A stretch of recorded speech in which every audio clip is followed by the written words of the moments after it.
Okay, so this will be a video for doing a custom air intake on a 1984 VT500 Honda Shadow.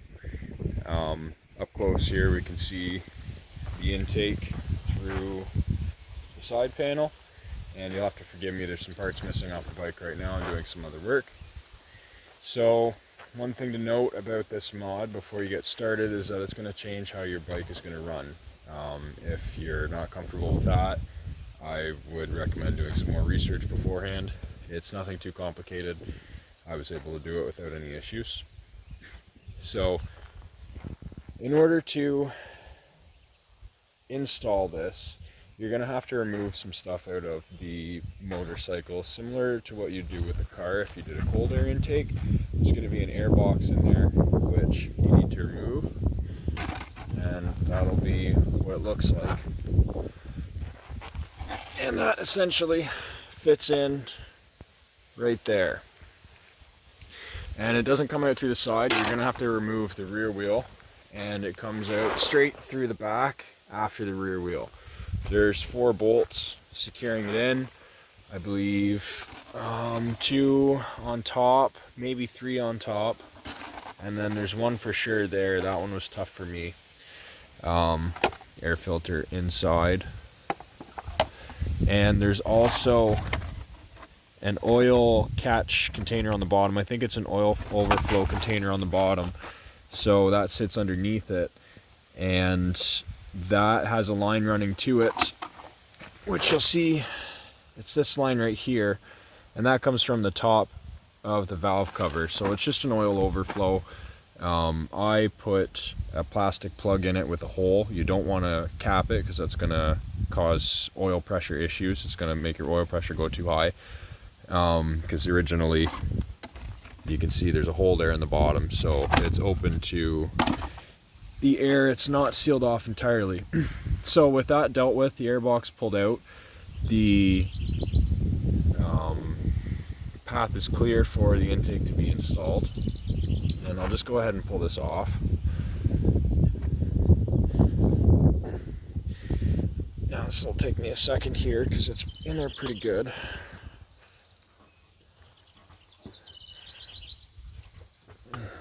Okay,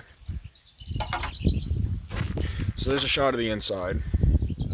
I did a little bit of cleaning up in here with the wiring and stuff because I was running it without the panel for a little while.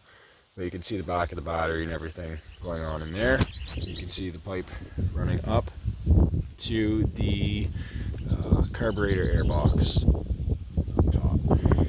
And another thing to note, that when you remove the air box, it is responsible for holding this bracket in place right here.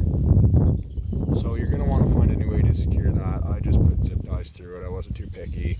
The bolt for the gas tank and the seat runs straight down through there too, so I wasn't concerned about this going anywhere. That's all you have to worry about regarding that. So then once you have the path all cleared out for the intake, and your intake all built as well, which I'll cover in a moment here, the remaining part would be to cut a hole through this panel. It's kind of tricky to line up, but not too hard. Anybody with a little bit of experience can do it. I mean, you can see mine's not exact. I just went from the back side with a knife and took my time, went really slow. I'm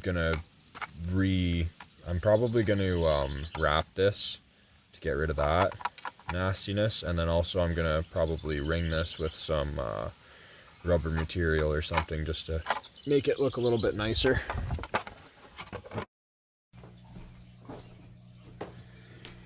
So this is the air intake out of the bike here. This part at the top, this is the carburetor air box. These 2 ports right here and here go into the top of the carbs. The connector is just a 3-inch boot. It was a little bit longer than this when I first ordered it online, so I just cut it down a little bit and clamped it on with some similar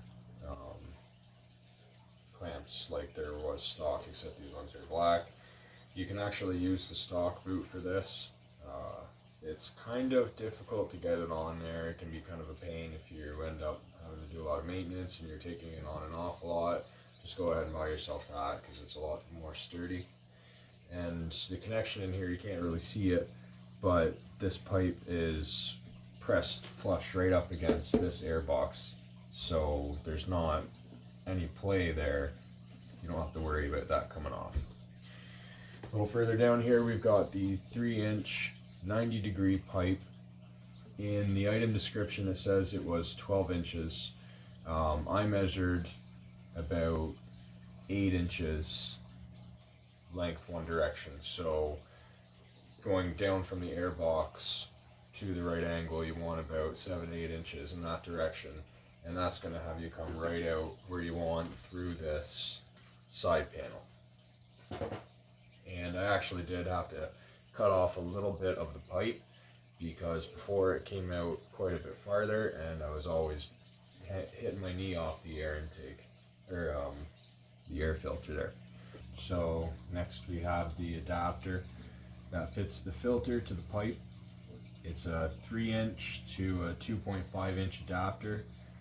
The 3-inch side fits inside the 3-inch pipe, so it had to be chafed down in order to fit. It was quite a bit of work, but it was worth it. And also the end of this was a little bit longer. I cut that down just to, you know, for appearance and so it wasn't sticking out as far. I also just used caulking, black caulking, to make that up there. And then after that, the filter just slides right in there. It's pretty secure. I've ridden with it plenty of times and it's never come loose or anything like that. So it's a pretty good fit. And I recommend buying 2 of them just in case they ever go out of stock or anything and you need to change it, you'll have one for yourself. And yeah, that pretty much sums it up. I figured I'd post a video of this because it turned out pretty good and I haven't really come across any other, you know, threads or posts like it, so hopefully somebody finds it useful. And if you have any questions, feel free to post them. If there's anything I missed, I'd be happy to fill you guys in. Alright, take care.